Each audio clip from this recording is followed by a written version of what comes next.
안녕하세요. 영윤사모의 영상일기 윤영윤사모입니다. 오늘은 눈물이 진주가 된 사람들이라는 제목으로 말씀 나눠보려고 합니다.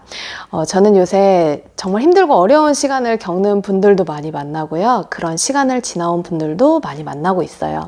근데 참 너무 놀랍게요. 그 힘들고 어려운 고통 속에서 거기에 갇혀있지 않고 그걸 뛰어넘어 훨씬 더 아름답고 멋진 일들을 하시는 분들을 만나요. 대표적으로는 작년에 저희 교회에 방문해 주셨던 정민교 목사님이 계시는데요. 얼마 전에 새롭게 하소서에도 나왔고 책도 나왔어요.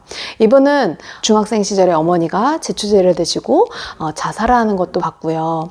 그리고 아버지는 술 중독으로 돌아가셨고요. 친척집에서 많은 학대를 당하고 참 불우하고 어린 시절을 지났지만 지금은 시각장애인을 위해 힘쓰는 너무너무 멋진 사역을 하고 계시는 목사님이세요.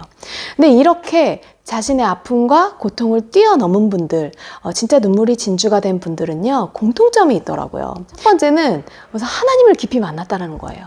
두 번째는 하나님의 관점으로 자신의 인생을 해석한다는 거였어요. 모두들 알고 계시는 분이겠지만 저도 참 존경하는 이지선 교수님의 이야기를 나누고 싶습니다. 지선아 사랑해를 쓴 이지선 교수님은요, 지금은 이화여대 교수님이시고요. 20대 때 이화여대생이었는데요. 오빠와 함께 집에 돌아가는 길에요, 음주운전자 때문에 교통사고가 나요. 목숨이 위험할 정도의 화상을 입습니다. 이 여대생에게는요, 받아들이기 힘든 정말 너무너무 고통스러운 시간이었을 것 같아요. 화상으로 인해서 뼈가 보이고요. 매일이 멀다하게 고통스러운 치료와 수술을 해 나갑니다. 그냥 하루를 사셨다 그래요. 근데 그렇게 해서 정말 오랜 시간 걸쳐서 일상을 살게 됐지만 그래도 해결되지 않는 이 마음에 문제가 있는 거죠. 왜? 어떻게 나에게 이런 일이 일어났을까 하는 그 질문이요. 그래서 이지선 교수님이 교회에 가서요, 하나님 앞에 따지기 시작했대요. 하나님, 저를 이 모양으로 살려두셨으면 계획이 있으실 거 아니에요. 저는 어떻게 살라고 하시는 거예요? 대체 어떻게 하시려고 그러는 거세요? 하고 막 따졌대요. 근데 그렇게 막 펑펑 울고 하는데 하나님께서 지선아, 내가 너를 사랑한다 라고 하시면서 내가 너를 세상에 다시 세울 것이다 라는 그런 말씀을 주시더래요. 정말 그 하나님의 따스한 사랑 가운데 눈물과 그 감격과 그 은혜로 막 채워지는 거죠.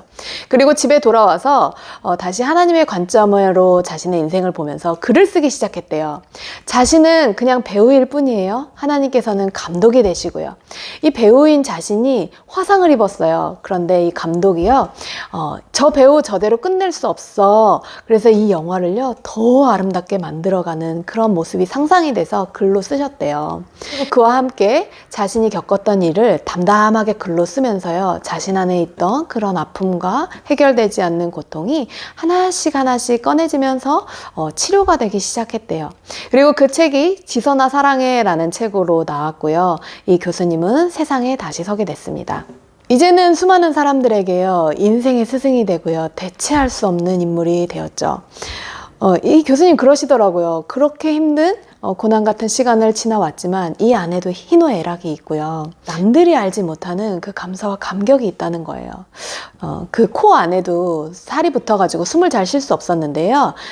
몇 년 전에 이제 그 수술이 됐나 봐요.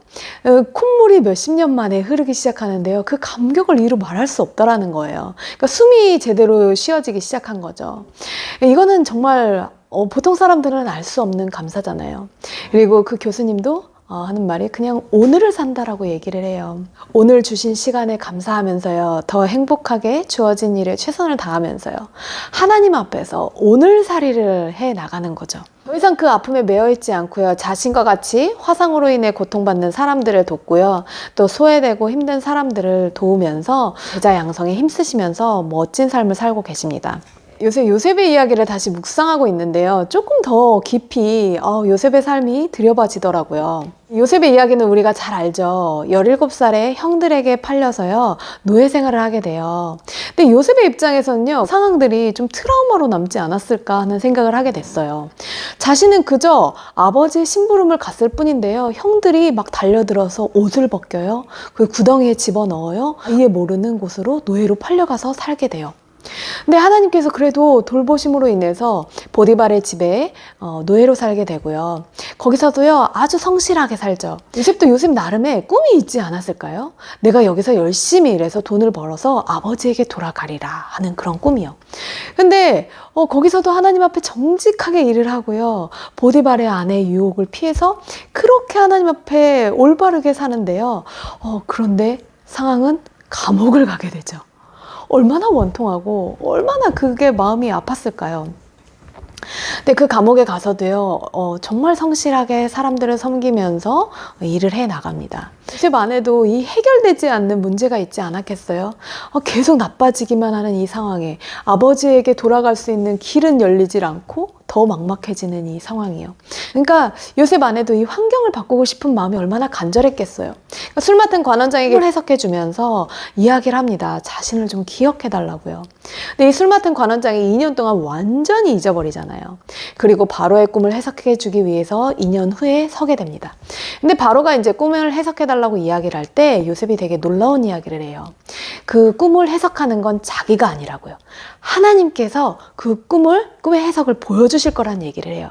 그러니까 요셉은 이 2년의 시간 동안에요, 하나님을 아주 깊이 만났다라는 이야기가 되죠. 이 상황에서 자신이 뭐 어떻게 하겠다라는 얘기를 하지 않고요, 어떻게 해결해야 될지 방법을 다 알려줍니다. 그러니까 요셉은 이제는 더 이상 환경이 변화되지 않아도 상관이 없는 사람이 된 거예요. 그 하나님께서 나를 돌보고 계시니까 내가 있는 그곳이 감옥이 아니라 내가 있는 그곳이 하늘나라가 되는 거죠. 우리는 말씀을 보니까 알지만요, 상황과 환경과 상관없이 하나님은 늘 요셉과 함께 하셨고요. 그리고 하나님은 하나님의 일들을 이루고 계셨기 때문에 하나님의 관점으로는요, 요셉은 형통한 사람이었던 겁니다. 형들에게 팔린 17살에서부터요, 성리가 되는 30살까지 13년의 세월 동안에요, 요셉은 그 시간을 통해 자아가 철저히 죽어지고요, 하나님을 온전히 나의 주인으로 만나게 돼요. 자신의 인생을 하나님의 관점으로 다시 바라보게 하십니다. 창세기 50장 16절에서 17절 말씀에는 이런 말씀이 나와요. 형들이 말합니다.